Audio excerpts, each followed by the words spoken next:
Hi, everybody. I'm Scott, and thanks for joining us again today for another episode of the In Medicine and On Medicine podcast. This is Susan. Hi, Susan. Hi. Susan is an Oriental medicine doctor and East Asian medical practitioner here in the Las Vegas, Nevada Valley.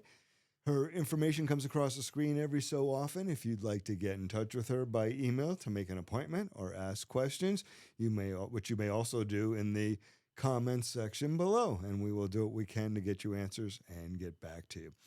Today, first of all, welcome everybody. This is our first show on our new channel, a channel dedicated solely to the In Medicine and On Medicine podcast. So thank you. Hopefully everybody has migrated over from the other channel we were on, and we will bring on lots of new people. So for those of you joining us for the first time today, we're going to go back to basics for you a little bit and tell you a little bit about what this is all about and what we do. And we're going to give you an upper level overview of traditional Chinese medicine and how it works. And then what you'll see in subsequent weeks, again, if you've not been following us for the past, what are we on, episode 47, for the past 46 episodes, how deep we go into some of these topics. So, Susan, let's start at the very top. What is traditional Chinese medicine? Where does it come from? How does it help? How did they figure it out in China? Like, give us a little historic overview.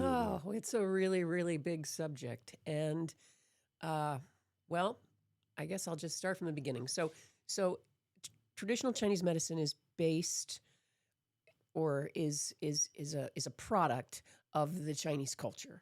And so in order to have a discussion about Chinese medicine, you got to talk a little bit about Chinese culture. Now, Chinese medicine or other East Asian medical systems, which are all based on Chinese medicine. Okay. Well, not all of them. There's Ayurvedic medicine in India, but then there's traditional Korean medicine and Japanese medicine and other Asian nations have developed their own acupuncture and herbal medicine, okay, but it all goes back to Chinese medicine. So, gotcha. And then the Chinese herbal medicine, there are those who believe that came from exposure to the Ayurvedic system in India, which is even older, but that's a speculation. I don't know if that's true. Okay. So anyway, in Chinese thought, okay, it's quite different from the West. And so, for example, they looked at nature as an integrated whole, and as our bodies and our minds and everything as an integrated whole as well. And they didn't really differentiate, not differentiate, but they didn't see human beings as separated from nature, like has sort of been the case in Western culture, okay, where man or whatever, has dominion over nature or is the steward of nature. But in Chinese world, it wasn't that way. There was no separation really, and so, they were trying to figure things out. So this goes all the way back to the Stone Age. Okay, wow. So politically in China, China was ruled by dynasties. So they had like a king, basically, or an emperor. And there are quite a few dynasties, I don't remember how many, up until the final dynasty, which ended in 1911. Okay. But before 1911, it goes way, way back. And so the first evidence that we see of anything related to Chinese medicine goes back to the Shang dynasty. And the Shang dynasty was 1600 BCE. Okay. So a long time ago. Long time ago. Because the information that we have from the Shang dynasty is clearly based on older stuff. But that's the earliest dynasty that we actually have writing, so that we can actually see stuff. They wrote things like herbal prescriptions and stuff like that on tortoise shells. So we know that they were looking at medicine and trying to figure stuff out. And back then, it was all based on observation, right? Because that didn't have anything else. And so they also had they also thought a lot of diseases or medical problems were based on supernatural causes or ghosts or sort of myths, I guess you could say. So But as they look at this person and environment integration, you start to see what's real, right? As opposed to these fables, right? The Chinese character, like the Chinese character is made up of, we've all seen pictures of Chinese characters, and they're made up of parts called radicals. And then you take a couple radicals and put them together, and you end up with a Chinese character. And so some of the radicals that we see on the tortoise shells are things like weapons and things like bugs and things like wind and stuff like that. Like they're trying to figure out, like, why is this person sick? And like, what did it and how did it happen? So then how did they treat people? Well, herbal medicine is older than time. So there was that, but then they also had, now this is the Stone Age, right? So they don't have any metal. Okay. Right. So, but they do have stone. Stone, right. And so what they did was they created these things called bane stones, and bane stones were used therapeutically. Some of them were very sharp, and so were used to like lance a boil or something like that. But then there's speculation that they were used to stimulate certain points on the body. Okay. Sometimes they were heated up and placed on the body. And so the bane stones get like sharper and sharper and sharper and more needle-like as time progresses. And then once metallurgy is discovered, then they start making needles. Now, these are pretty big, gigantic needles compared to the acupuncture needles we use today, right? And so there's actually a few, I think, sets of like the original 9 needles that were, there were used for all kinds of different things. Like this one is used for lancing, and this one is used for stabbing, and this one is used for something else. So those still exist. And actually, we could put a picture of that so people could see. So things are sort of progressing. And then there are these ancient Chinese doctors, and there's a whole bunch of them, that contributed to the development of Chinese medicine over the course of centuries. And these guys are like kind of semi-mythical figures, like they're real, but there's like a whole mythology sort of surrounding them. And like some of the famous ones was a guy named Hua Tuo.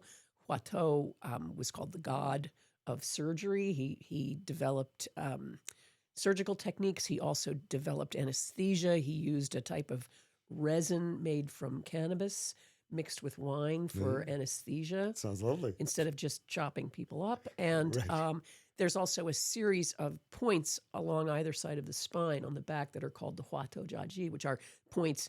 And please, if I offend anyone with my horrible Chinese, I please forgive me. My Chinese pronunciation is terrible. So I'm sorry if you're offended.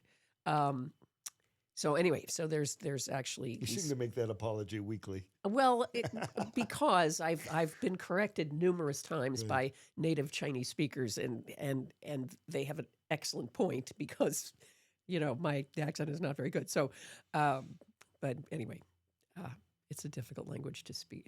It's a difficult language to learn to speak correctly. It's quite a beautiful language. Okay, so back to the history. So tell us a little bit about how, if I recall, traditional Chinese medicine kind of went out of favor for a while until what? Like World War II? We're not even close to that yet? Okay. Close. Okay, we're still back. We're still in the Stone Age. No, we're not in the Stone Age. But with Hua Tuo, and then with Zhang Zhangjing, who wrote a gigantic book that was divided into 2, one called the Shenghan Lun and one called the Essentials from the Golden Cabinet, which we still use today. Like they're still in print. And that was back 2,000 years ago, 1,700 years ago. So we're still like way back then. So like Zhang Zhangjing, who was this famous doctor, he developed this idea that diseases came from the outside and entered the body. And that was pretty radical. Yeah. Right? Because it's not like an evil spirit. Like there's actually something out there that actually came in. And I can't remember exactly the story about him. something like his village where he was from, like everybody died from some disease, some pestilence, some, communicable disease. And so he was trying to figure out, like, why? How does it go from person to person to person?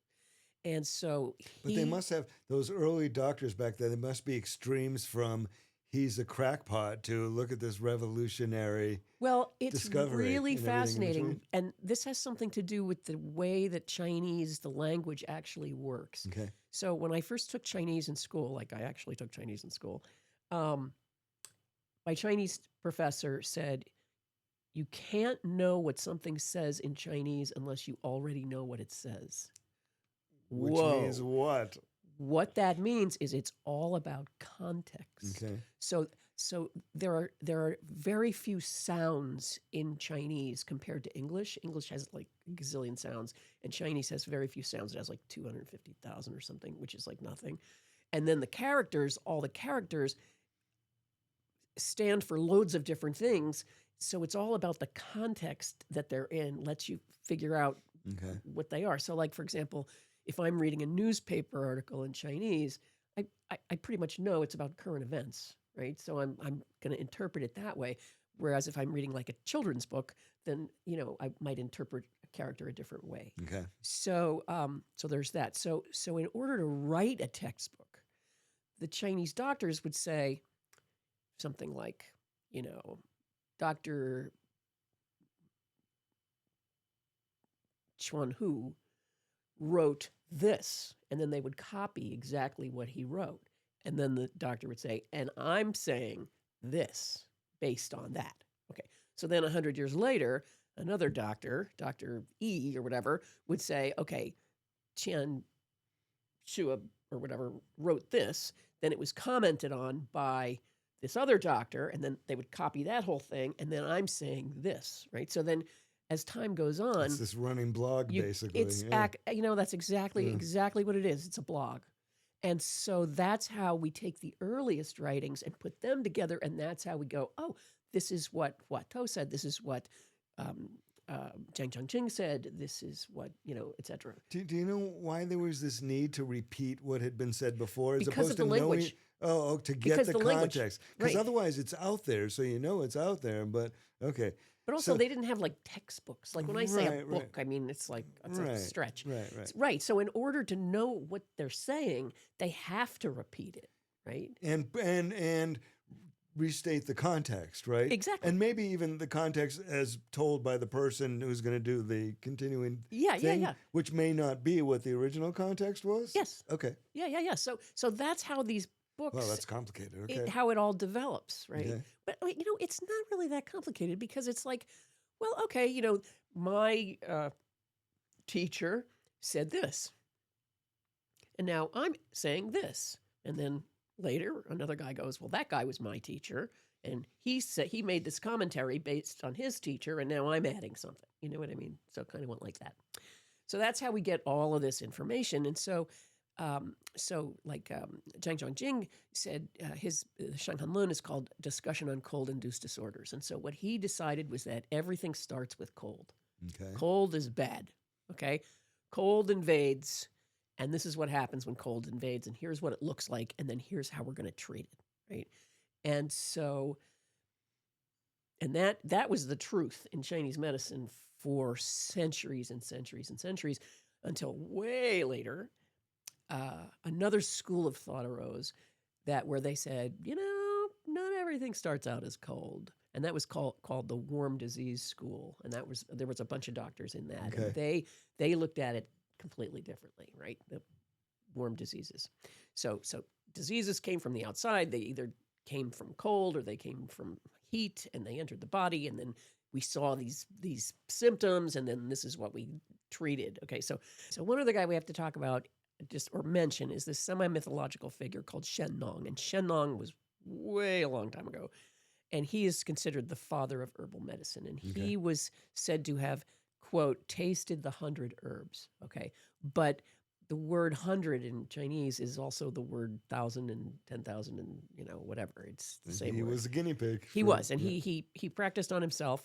And apparently one of them killed him. And people are still like arguing about that, like, you know, a couple thousand years later, like which herb was it? Everybody pretty much agrees it was probably aconite, but we don't know.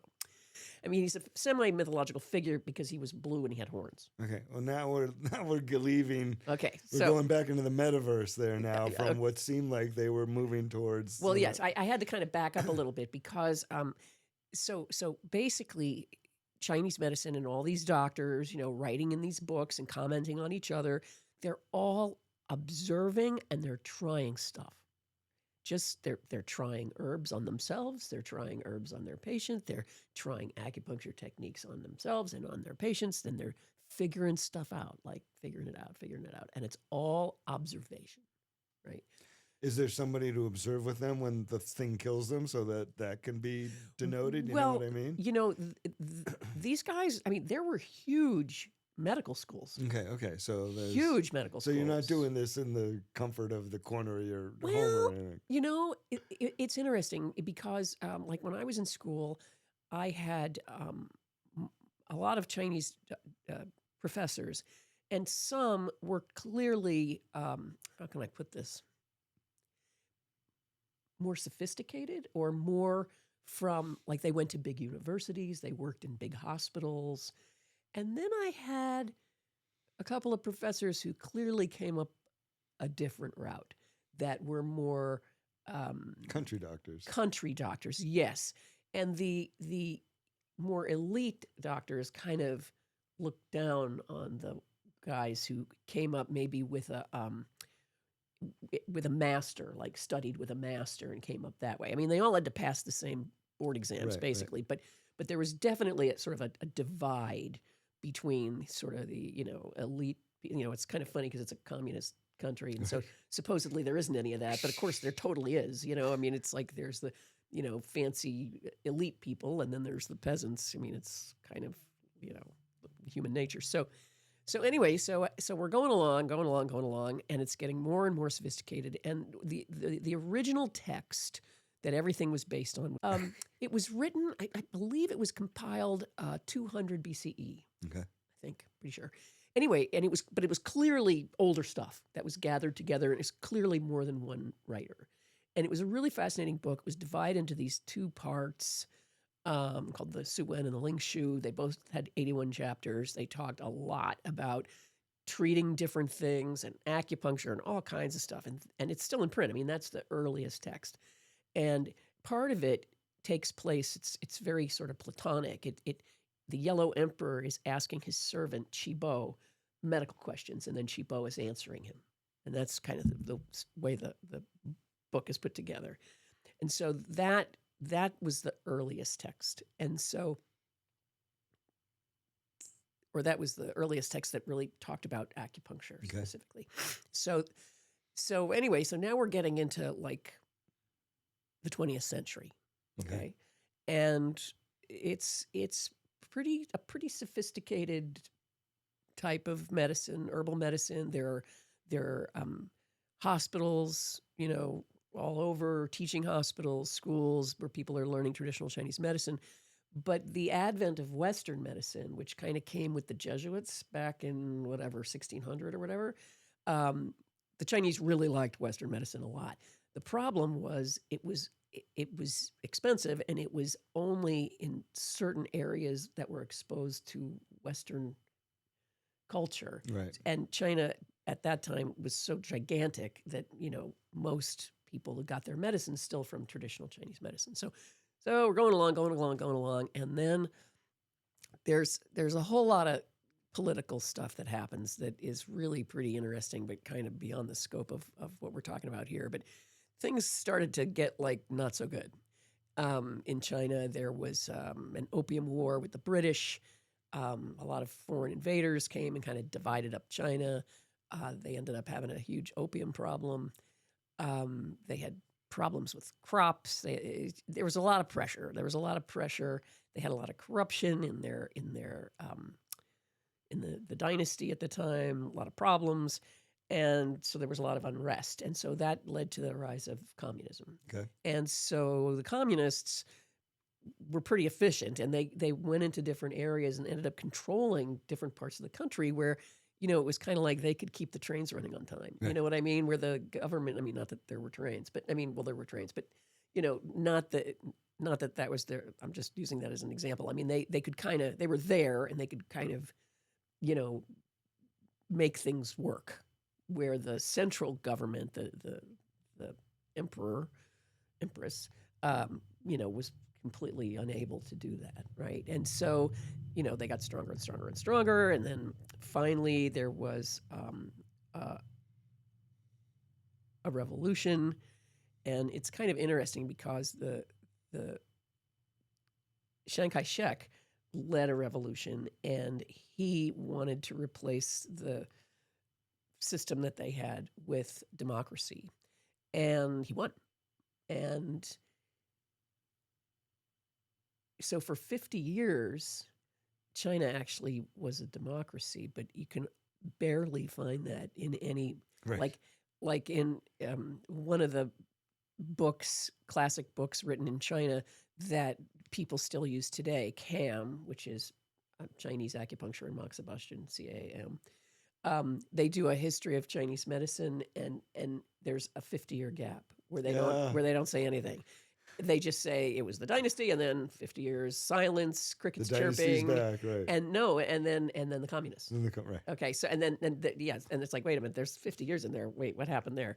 And yeah, they don't even talk about it. So Chiang Kai-shek ended up having to run for his life, and he ended up in Taiwan.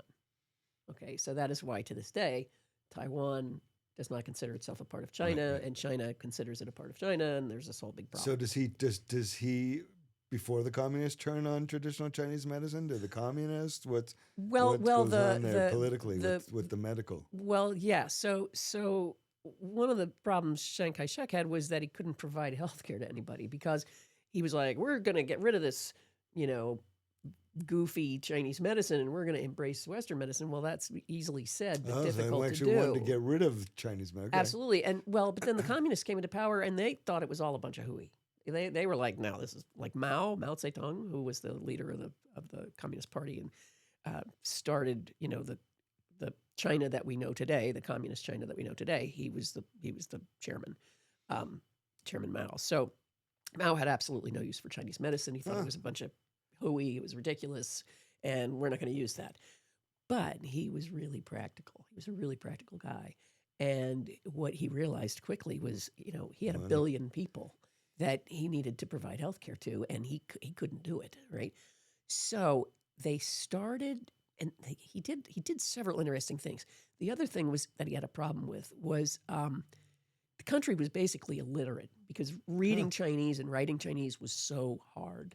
And so one thing that he did was he had a bunch of scholars come in and reform the characters and simplify the characters and make it way more easy. And it was really, in a few decades, went from having hardly any literacy to almost full literacy. Like it was a huge win.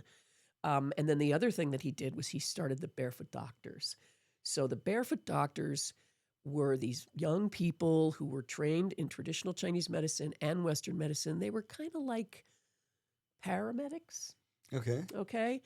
And, they knew They knew a little of everything. They knew a little of everything, and he sent them out into the countryside. Okay.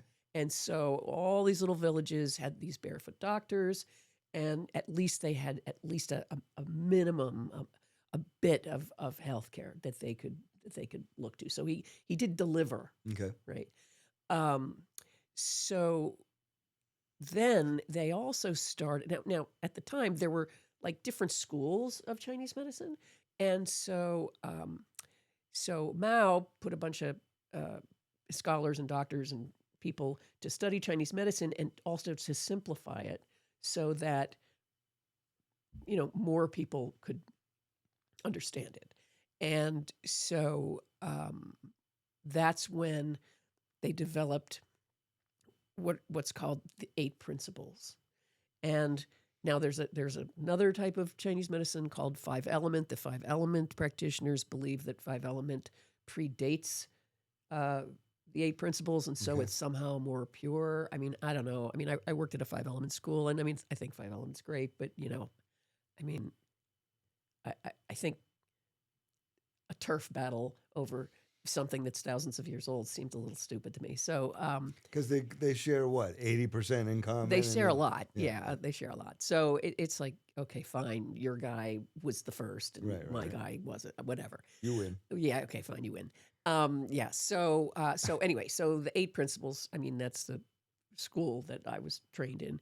So it's like, okay, well, what does that mean, right? So, okay, the 8 principles are how diagnosis proceeds. Okay. So a person comes in and they have some sort of a problem, and so you have to decide a few different things. Is it yin or is it yang? We'll talk about that. Is it hot? Is it cold? Is it excess? Is it deficient? Is it interior or exterior? Just those 4 things. You figure out those 4 things, it'll give you a good indication of what's going on and how to treat it. So now yin and yang. So what the heck does that mean? So we can put up a picture of that's called a tai chi, the circle that has the squiggle through it and the 2 dots. I mean, that has been a standard of Chinese philosophy and Chinese thought for thousands of years, the yin-yang symbol, the tai chi. And it describes everything in the universe. Every known thing is a duality. There's 2 parts to it. But as you can tell from the design, each of those 2 parts contains the essence of the other. Those are the dots, okay? And then if you look at the design, how each of the shapes starts really, really tiny and then gets bigger and bigger and bigger and bigger and bigger. They each have an ascending and descending quality. Yeah, and then so when one of the dualities reaches its maximum, it transforms into the other. So they transform into each other. They also harmonize and balance each other, and so you can't separate them. As a matter of fact, what we believe in Chinese medicine is that when you die, that is when your yin and your yang separate. Okay. Right?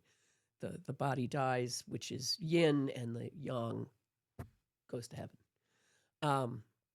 So is it yin or is it yang? Is it interior? Is it exterior? Okay, what's that mean? Well, interior is like in here where the organs are. We'll talk about that in a minute. Okay, and the exterior is like the space between the skin and the muscles. Okay. And that's where the channels live. Okay. Okay, so we've got these things called channels and we've got things called organs. So is it in the channels or is it in the organs? Okay. Is it hot or cold? That's pretty self-explanatory. If you have chills, it's probably cold.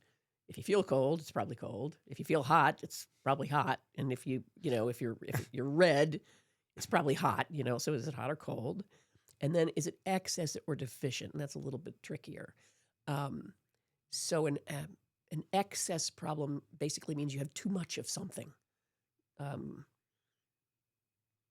then a deficiency is there's a weakness. Okay. So if there's an excess, you have to like expel it or drain it or reduce it somehow. And if you have a deficiency, you have to like build it up and feed it.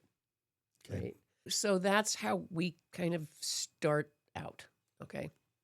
And I'm kind of oversimplifying it, but then some of the other things that we use in order to do our diagnosis is, it goes back to how Chinese medicine developed. It's all based on observation. So we have what are called the 4 pillars. And the 4 pillars are how we look at the first pillar is looking, like we look at the person. The second pillar is asking, right? We ask them what we call the 10 questions, which is really like the 10,000 questions. Listening, we listen, and listening and smelling are the same word in Chinese. So listening and smelling. And then the final one is touching, right? So we ask the patient a million questions. We look at them, and one of the main things that we look at, we look at their complexion, and we look at their bodies, and we look at all that stuff, but we also look at their tongue, because the tongue in Chinese medicine is very useful for identifying what's going on in the body. And then listening, we listen to the patient. There are sort of sounds associated with different organ systems and with different problems. For example, Oh, okay. right. So like for example, like groaning is associated with the gallbladder. And Okay. like people will be like, ugh, like, oh, gallbladder.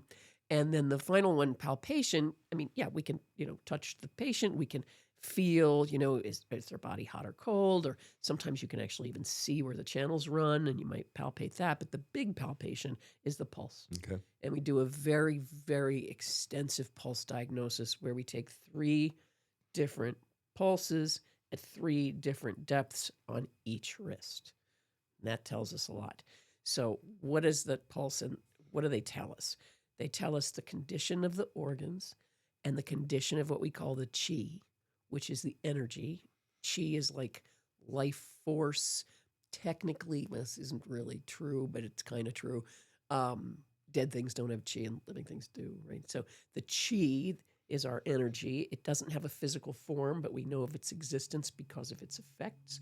It flows through the body in a really complex way in these things called channels or meridians. And everything in Chinese medicine has like a non-physical and a physical component. So Okay. so that's why acupuncture is often called an energetic medicine because it moves the energy. And just like in the martial arts, like how if you think about like Jackie Chan, running up a wall. Well, Jackie Chan just threw his chi up the wall and then he just followed it. What we believe is that the physical follows the energetic. So and everything has an energetic component. So Okay, so alter the energy, alter the physical. the physical, Okay. exactly. And I've seen this thousands of times. Yep. And so for example, like what we call the blood, like we mean the red stuff, but it also has its own energetic quality and it follows the chi. So where the chi goes, the blood follows, right? And so the pulse tells us the condition of the blood and the chi and all of the different organs. The tongue tells us the same thing, but the pulse changes very, very quickly. I always take the pulse at the beginning of a treatment and at the end to make sure that I'm done. Sometimes I take the pulse at the end and I'm like, oh, not done. Got to do something okay. else. I haven't gotten the result that I want. And the tongue changes slowly over time. So the tongue kind of tells us how the course of treatment is progressing. Okay. So, woof. Wow. That was a lot of talking. All right, so now let's talk about some of the actual treatment things. So you just started talking a little bit about the history of acupuncture and needles and everything, but how did acupuncture all develop to what we have today when we come and see you? Well, when I forget how old I was, but I wasn't very old. It was, God, at least 40 or 50 years ago. I can't remember. There was a TV show. You can still find it on YouTube. I forget that guy's name. He was like an investigative reporter, and he went to China and he did a show on traditional Chinese medicine. No, it wasn't Tom Brokaw. Think of it. It'll come to you. It'll come to me. Anyway, and I saw that TV show, and it was fascinating. And this was when China was closed. This was before Nixon visited China in 1972. So this was a long time ago. Anyway, it was really fascinating, and I really wanted to learn more about what they saw on this TV show, or what I saw on this TV show. But there were no books. It's there closed, was no, you just said. There's no right, there, and there's no information on Right. it in the United States. In There was English, nothing. right. Yeah, there was nothing in English. There was nothing. So I just forgot about it for years. Are there schools in the United States? No, 50 years ago? Okay. Oh, wow. no, nothing. It didn't Okay. exist. So then, I don't remember, but in the late 70s, a book was published called The Web That Has No Weaver. And that was, to my knowledge, the first book on Chinese medicine published in English by a guy named Ted Kapchuk, who was kind of a rock star in Chinese medicine. And it's still in print. And I read it and I thought, oh, wow, this is really great. I'd really like to study this. And then I looked around for like There's no schools, and schools. there was nothing. Yeah, there was nothing. So, I went and did something else. And, but then Nixon went to China in 72. Yep. And Tell us the story about James Reston. And James Reston. Okay, James so Reston was a executive editor / reporter for the New York Times, as I recall. So right, he was traveling with the administration in China, James Reston, and when they were in Beijing, he needed an emergency appendectomy, and so they took him to the University of Beijing Hospital, and I've been there, and they took out his appendix, and they used ear acupuncture anesthesia. So they put some needles in his ear, and then they took out his appendix. oh God, And he was wide awake. oh, And as you can imagine, he was pretty freaked out by this. I'm freaked out by it. But it worked, right? And so then there were some things on the news, and that was back when there were only like 3 channels, right? So everybody watched the same news. And they had film from China of, people being fed a slice of pineapple while they're having abdominal surgery. Oh, Crazy. And it was all ear acupuncture anesthesia. And which really works, obviously. If you can cut into the body. Yeah, you got to. We don't practice ear anesthesia here, but do they still do it over there? I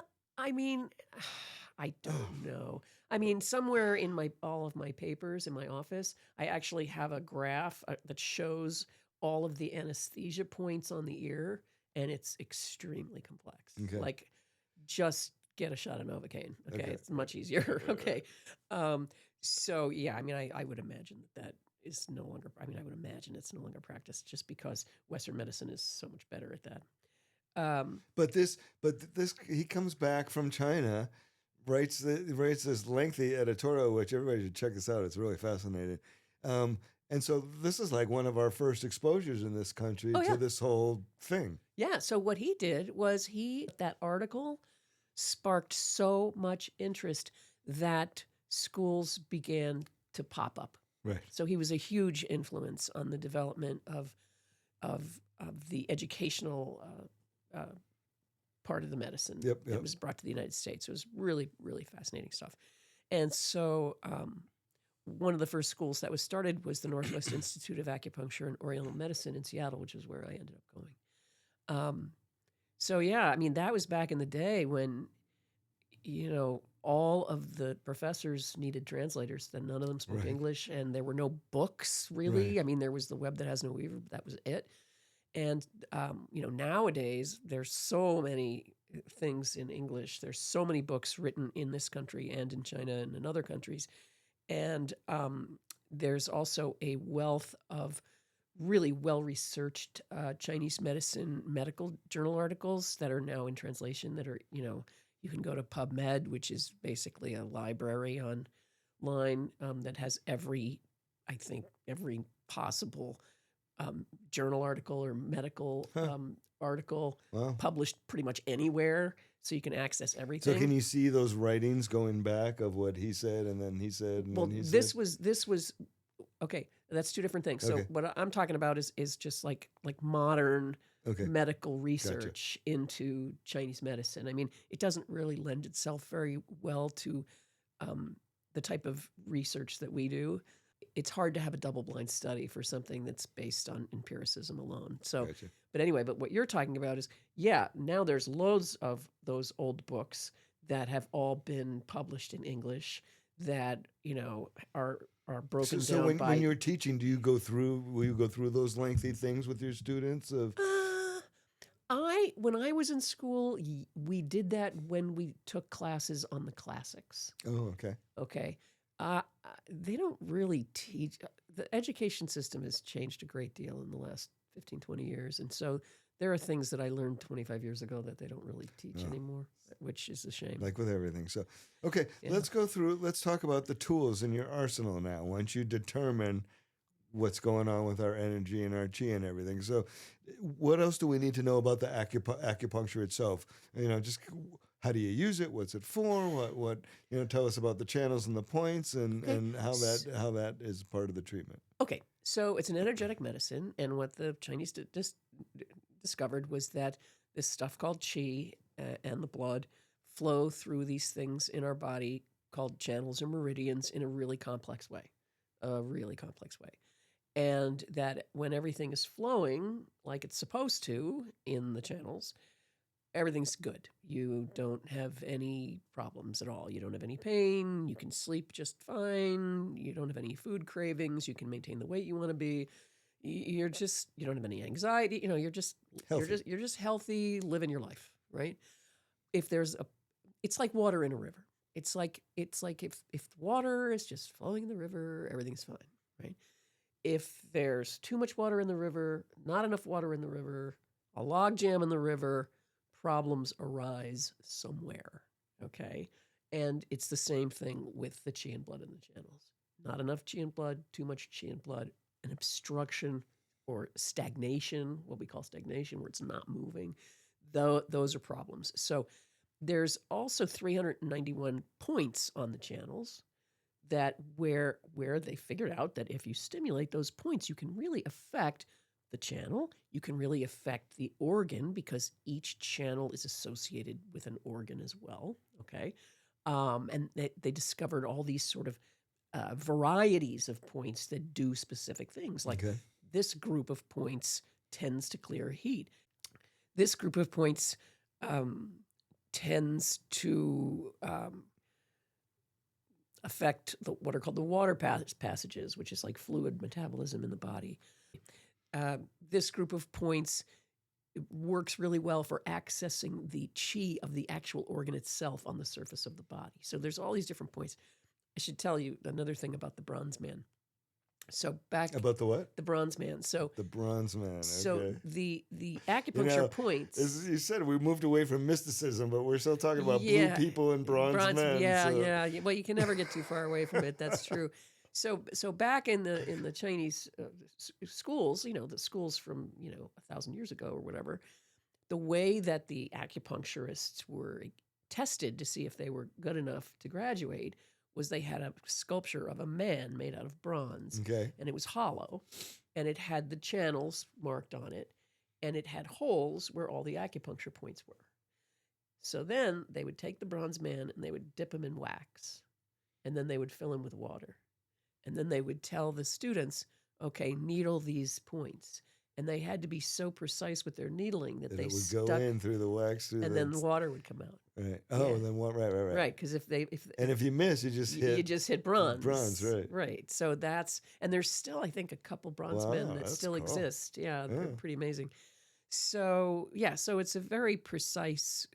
You got to be pretty precise, with your needling, and of course now, I mean, the needles that we have now are like massively superior to anything that previous generations had. I personally use Korean needles. Those are my favorites. The Japanese. Don't they come with guides or something that you use? You have a little tube or something? When I was in school, all we did was what's called freehanding, which is when you take a needle and you put it in somebody's body. You just got to get it right. Okay. And you just got to get it right. When I graduated, I figured I would keep doing that because I'd been doing that for 4 years. And I quickly learned, no, I'm not doing that, okay? Because it's not as comfortable. Now, most needles come with what's called a guide tube, and you put the tube on the body, and then you tap it in. It goes a lot faster. It's a lot more comfortable, but it's kind of... Is it more accurate or no? Same? Ooh, that's a hard question. I would say it can be, but there are some points, like there's a point right here that... you can't use it. As far as I'm concerned, you can't use a tube. A tube there, okay. You gotta be able to freehand it. Gotta go in. Well, there's actually a lot of room in there. You just move the eyeball out of the way. It's actually not that big a deal. But to you. Well, yeah. I mean, it was a big deal learning it. I mean, learning it, I was terrified. But now it's no big deal. And actually, freehanding needling to me is like learning how to drive a standard transmission as opposed to an automatic transmission. Like, it's good to know how to have a foundation in freehanding, I think. But the patients don't like it very much. And so they much prefer using a tube. So I use a tube. The only place I really don't use a tube is here. Or, if the way the patient is lying down or something where I can't quite do it, and then I just freehand it. But, so we've got the needles, and they stimulate the chi in the body, and they move it to where you want it to go. And then I use a lot of something called Moxa. Moxabustion. Well, before we go to Moxa, sorry. let's talk about Chinese herbs next. Oh. So you use a lot of you use acupuncture on most people, right? Pretty much everybody. Yeah. Okay. Now, and then you use Chinese herbs a lot. So tell us about Chinese herbs, what they are, what they aren't, how they compare to drugs, how they compare to food, how they compare to plants, how they compare to vitamins, et cetera, et cetera. Well, Chinese herbology is really pretty great. It's in this country, to pass your boards, I know you need to know 160 formulas. I can't remember how many single herbs you have to be familiar with, but it's in the hundreds. And they come in different packaging, I guess. You can buy the raw herbs, which are really quite beautiful, but the patient has to cook them. They're kind of difficult to cook. They taste really bad. They smell terrible, and they're expensive, and they get buggy, right? If you keep them too long. So if it again, when I was in school, that was all we did. But the processing is practically, so good now, right? Practically, it's too hard. Yep. So then there are what are called granules, where the herbs are made into granules or powders, and so then you can just make a little formula by mixing the powder together, which is not as good as the raw herbs, but it's really good. And it's much easier on the patients. It still tastes terrible, but and then there are what are called patents, and patents are pills. You have the highest compliance with patents because people are accustomed to taking pills, but they're the least, the quality is the least. Then there's tinctures. Like I just had a patient last week. I don't use a lot of tinctures, but she said, I really prefer a tincture. And so I just had to look around to find the formula that I wanted to give her in tincture form. And one of the things is that the herbs are very high quality. Like I use an online dispensary because as a single practitioner, I can't keep an herbal dispensary. I can't sell that much and keep the quality up. And this online dispensary is great. And their herbs are manufactured in factories in China specifically for the U.S. market because we have, manufacturing standards that they don't have. And so they're tested for herbicides and pesticides and fungus and heavy metals and, all kinds of stuff. So, I've total faith that the herbs are of the highest quality available. So that's really useful. And what's cool is that there's, all these formulas. I mean, some of them that go back to Zhang Zhongjing and the Blue Man. And well, not to the Blue Man, but to the Yellow Emperor's Inner Classic, and then back to the Shanghanlun that are still in use today that work just fine. And then you can also, make a custom formula. I just made a custom formula for somebody for restless legs syndrome. Yeah, it worked. So anyway, so the herbal medicine is. So how do they work differently from the drugs we take and vitamins and whatnot? Well, they work along kind of the same way that the acupuncture works. It's like the herbs have a temperature. Are they hot? Are they cold? Are they warm? Are they whatever? Where do they go? Do they go someplace? Do they go to the head? Do they go to the hands? Do they go to the feet? Do they go to the knee? Where do they go? Right? So some herbs are actually in a group called Envoys, where the Envoys actually go to specific areas of the body and they take the formula with them. Wow. I know, it's pretty crazy. So, when you're making a formula, you're like, okay, I'm going to make this formula for knee pain, and I'm going to add an Envoy that's going to take it to the knee. Wow. Right? So it's really pretty wild. And so the way that formulas are made, I should give you a little more information about that. Usually there's a chief herb in the formula. Okay. So the chief herb is like the chief herb that's going to address the problem. Sometimes there's more than one chief. And then you've got the deputy. And the deputy helps the chief. So there are a lot of herbs that work better together than they work by themselves.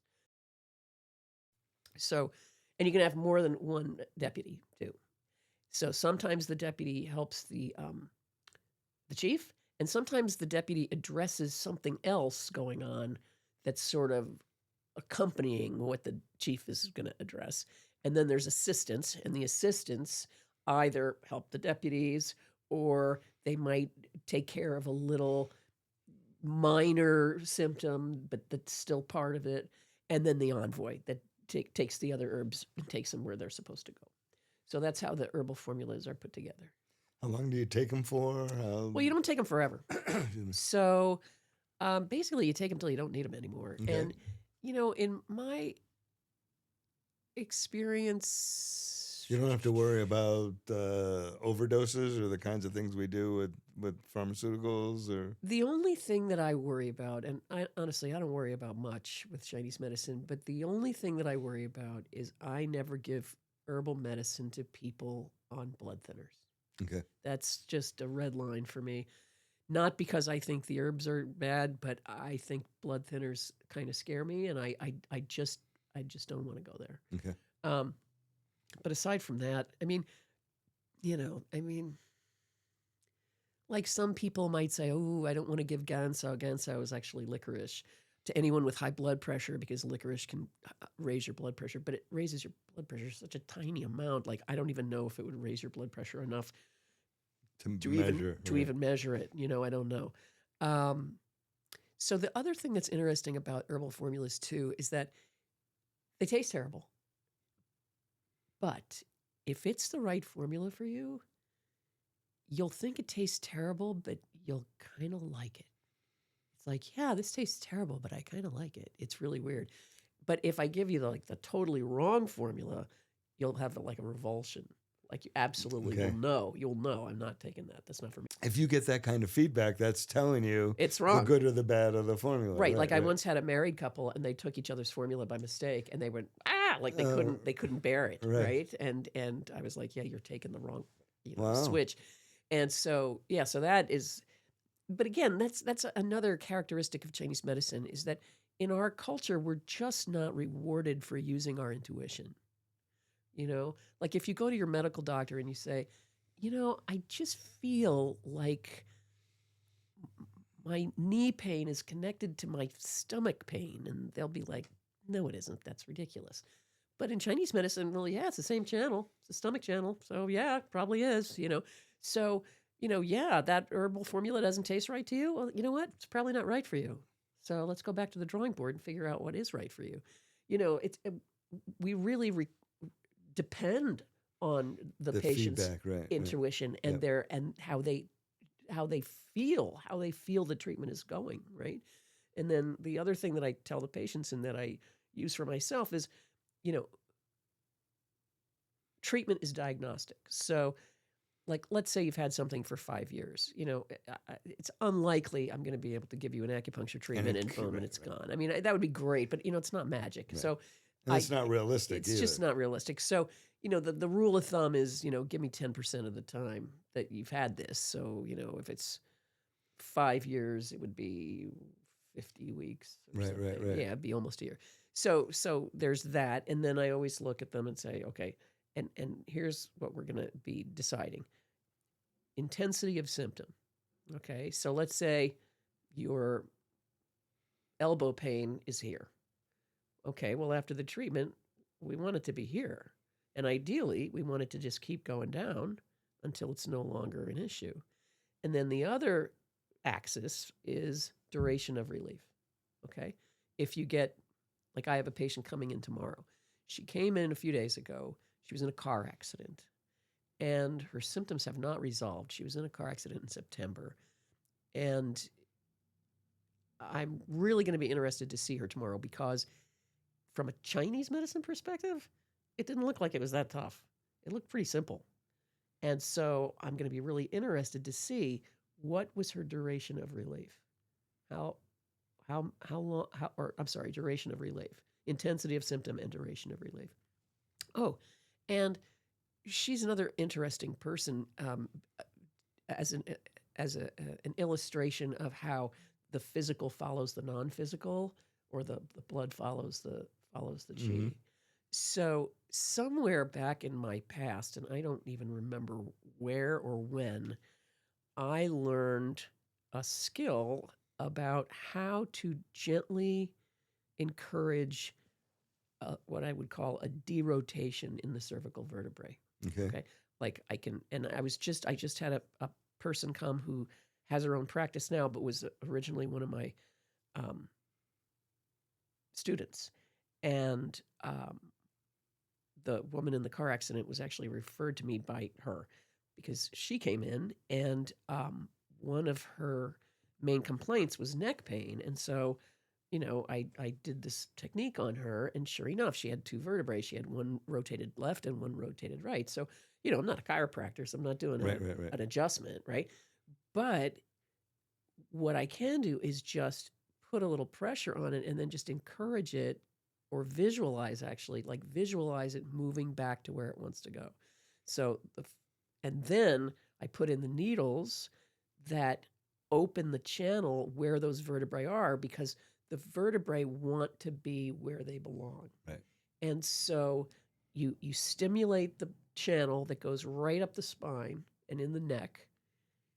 And lo and behold, when the treatment is over, those vertebrae have just moved, and we're talking millimeters, right back to where they were supposed to go. So Right, but those millimeters are the difference between pain and pain-free. Exactly. So when she came back, she said, "Can you teach me how to do that?" Because that was like wild. And I said, "Sure." So it was great. So she came in and she brought her assistant, and I taught the assistant, and I taught her. And it's one of those things where it's very easy once you learn it.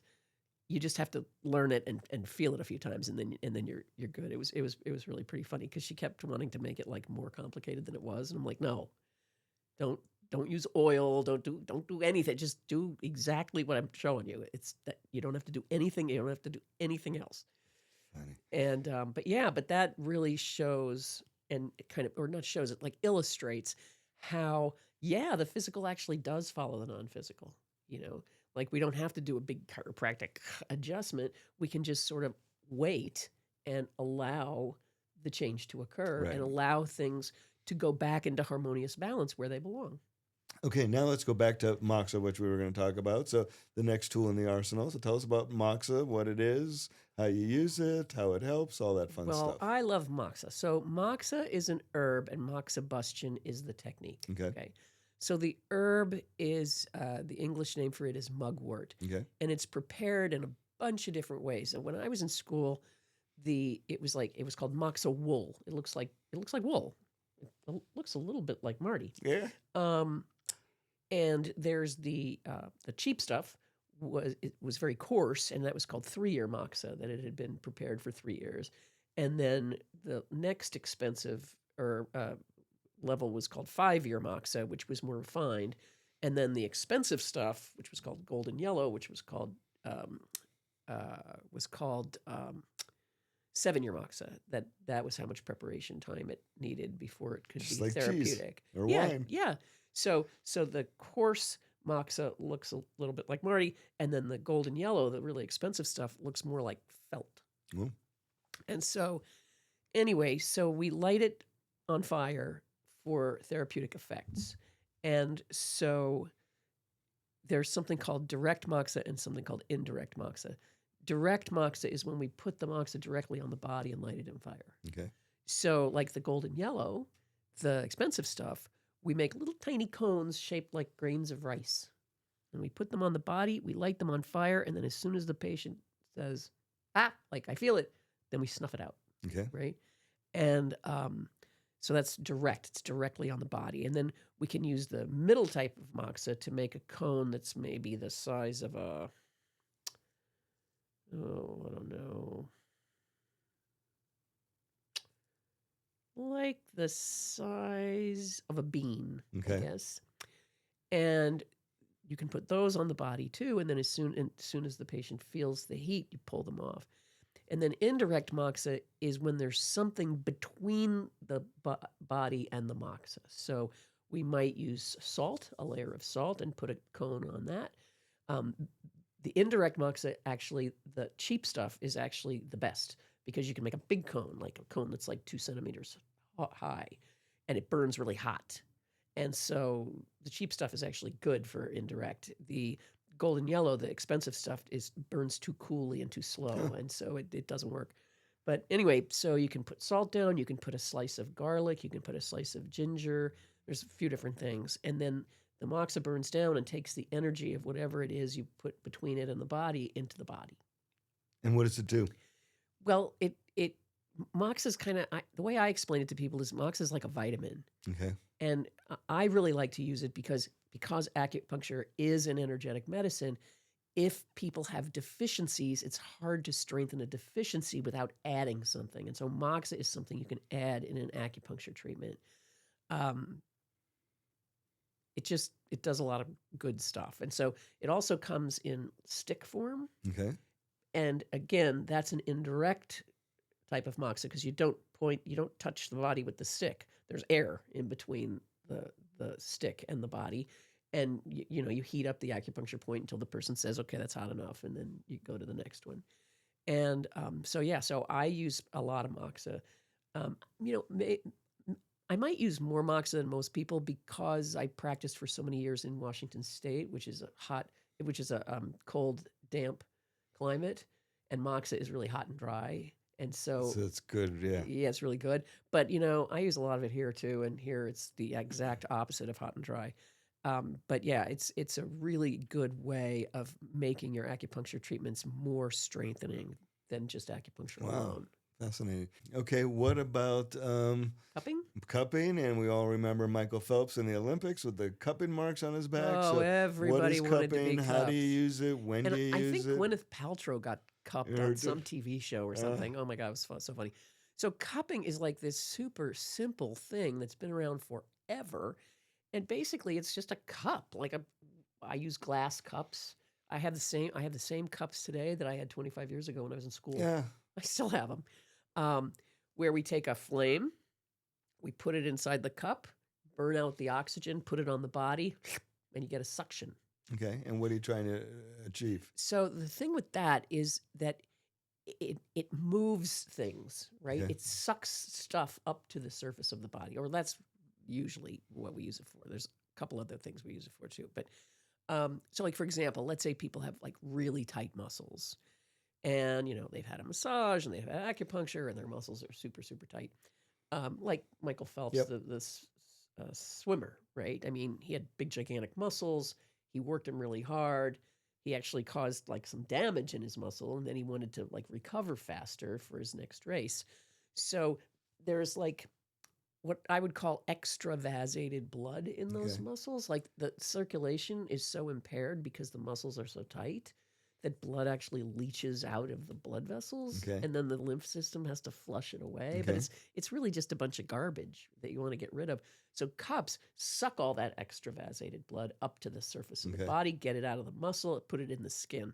So it might look like a big round bruise, but it's not a bruise. There's no damage. Nothing's been injured. Like if I cup somebody and they don't need it, it doesn't leave a mark. Right. There's nothing there to take out. So cupping can feel absolutely great. Like one of my patients a few weeks ago said, cupping is like crack. Yeah, and I was like, well, yeah, kind of, yeah, in a way, because it does. I mean, when you've been walking around with really tight muscles for a long time, it can just give you instant relief. And it's also good. Well, like when I was in school, it's a big long story, but I'll just shorten it up. I had a kidney stone, which if anybody has had a kidney stone, oof, I mean, it was so painful. And I drove all the way down to my professor, Dr. Wong's office, because I couldn't bear it anymore. And I got down and he said, if we were in China, I would just tell you to go down the hall and have a CAT scan because you obviously have a kidney stone. And so what he did was he did something called bleeding cupping. So I had like this, are you kidding? It was like heaven. So because the pain was so dramatic over my kidney, he took a lancet, like a diabetic lancet that a diabetic would prick their finger with, and he went right over my kidney, and then he put a cup over the top. And I am not exaggerating. My pain level went from like a 9 to a 0, like just like that. Wow. I mean, it was just such amazing relief. It was amazing. And then Dr. Wong, he was like my mentor. I loved him. He goes, "Oh, Susan, I have to show you your blood." I'm like, yeah, what? So he had all these like Kleenexes, and he showed me the blood that he wiped off my back, and it was red in a ring, and then in the center, it looked like black worms. Oh, gross. It Which looked, means it what? looked, it was coagulated. It was dead blood. It was like the color of Leo. That was just sitting there under the skin. That got sucked up through the little holes that he made. Right. And it was like gooey. Like it was the Oh. grossest. It was like the color of your pants. It was absolutely black. What would happen by it just being left there though? Eventually, Well, it gets washed out? eventually the lymph system would have gotten it out of there, but it would have taken forever. Right. But in this, you're dealing with the kidney stone too. So right. So then I got in my car and I was driving home, and my pain level was so much better. And then I felt the stone break. Oh. And it felt like ground glass. I could feel it moving. And then it was gone. Wow. Yeah. Yikes. So bleeding cupping is really good. Bleeding cupping, moving cupping. You've told us about before, running too. cupping, and then there's cupping. something called flash cupping, and flash cupping is where you put the heat in the cup, and you put it on the skin, and then you go, and you pull it up, right up. and you do that over and over and over and over, and that's really good. Like if you have lung congestion or something, or if you got like stuff that's not moving, or maybe you're constipated and your large intestine is really blocked up, like it's sort of like a little vibrator, like it gets things moving. So it's really great. And then there's something called guasha. Okay. I use a spoon, but you can use a quarter or you can use anything. They make these fancy guasha tools out of jade, but honestly, you can spend 85 cents and buy a spoon at the Popsicle stick, probably. You could pretty much use anything. I don't know if I'd use that because you might get a splinter. Right. But anyway, and guasha just means scraping. Okay. And you just scrape on the body, and it kind of works like cupping, but it works really well if you have like a larger area, or if you have like a little tiny area where a cup won't really work. It brings stuff up to the surface of the body, and it makes a mark just like cupping does. It only makes a mark if you actually need it. Okay, what about singing bowls and Tuina? Tuina, is it called? Tuina is Chinese bodywork. Okay. I'm a trained massage therapist and Okay. have been since 1985, so I pretty much use regular old massage therapy that I know. I did take a few classes with my professor, Dr. Wong, that I like so much, and he was an absolute genius with Tuina, which is Chinese bodywork. I mean, I saw him do stuff that was flippin' magical. Anyway, it's a good massage therapy technique. And what about singing bowls? Which other yeah, I mean, there's a whole things used bunch. also? I mean, I don't use my singing bowls very much. I have tuning forks that I use sometimes that are different tones that I use on the acupuncture points. I kind of use them for people that are afraid of needles, or if I don't want to use that many needles on somebody, I might use some needles and then some tuning forks. And then the singing bowls are kind of bigger than that. So like I have three. I have one singing bowl that is very dispersing in quality of tone. And then I have another singing bowl that is more tonifying in tone. And so sometimes you put one of those on the body. That's fascinating. Yeah, people really like it. Wow. Okay, so now tell us a little bit about, hi Leo, tell us a little bit about what we should know when we come to see you, and when should we come to see you, and at what point in having a problem. I imagine you would prefer if we didn't wait till we've tried everything else and it failed. Unfortunately, in this country, that's pretty much what happens. People try absolutely everything first. And so usually by the time people come and see me, it's pretty complicated. I mean, I would love it if people came first, and some of them do. But and so that's when your 10% rule, like, yeah, you can't have had this problem for 2 years and expect me to get rid of it in two treatments. I have a new patient who is a really nice lady, and she lost her sense of taste and smell, and it's been 5 years. And I mean, I am trying everything I can think of, and I've only seen her twice now, so I don't know how it's going to go, but God, it's like I just wish she would have come 5 years ago. But she didn't know, right. And her doctor told her, it'll come back. Yeah, no. Should we be seeing you proactively before things happen? Well, I think so. I mean, the rule of thumb is that if everything's right with the world, you should come in 4 times a year when the seasons change. Okay. Just to be, in harmony with the environment. And other than that, just, come in when you need something. Wow. And then, and then I'm going to ask you the 10,000 questions. Right. And then I'm going to take your pulse and look at your tongue. And then I'm going to tell you what I'm going to do. And then I'm going to do it. And, it's not magic. So I like to explain to people like what I'm doing and, why, it's not just, I'm not just making this up. Like, there's actually a philosophy and a theory behind it and a way of doing a differential diagnosis that hangs together and makes logical sense. Wow, that's all encompasses so much. So that's great. And a great way to introduce everybody to our new own In Medicine and On Medicine podcast channel that this is the first episode on. So that's cool. I know, that's amazing. So I'd like to thank you, first of all. This is Susan Wellman. She is a Oriental medicine doctor and East Asian medical practitioner here in the Las Vegas, Nevada Valley. Her information has come across the screen every so often. If you'd like to get in touch with her with questions, to make an appointment, be proactive, as she just said. There are things to do in Vegas other than just go gamble. So go get a nice treatment while you're here, too, in between all the excess that you're having, too. She probably can help with that a little bit also. Also, you may leave comments in the comments section down below, and we'll get answers and whatnot for you. Those of you joining us for the first time, you will get to know the two real stars of the show here, Leo, the black flat hair, and Marty, the gray wire hair. They are brothers from the same litter, and they sit here on the couch until they get ready to get down, like Leo's just about had enough. So anyways, I'm Scott. This is the In Medicine and On Medicine podcast. Thank you for joining us. Great to see all the new people on our own In Medicine and On Medicine podcast channel. We will do this again next week. Have a great day, everybody. Bye.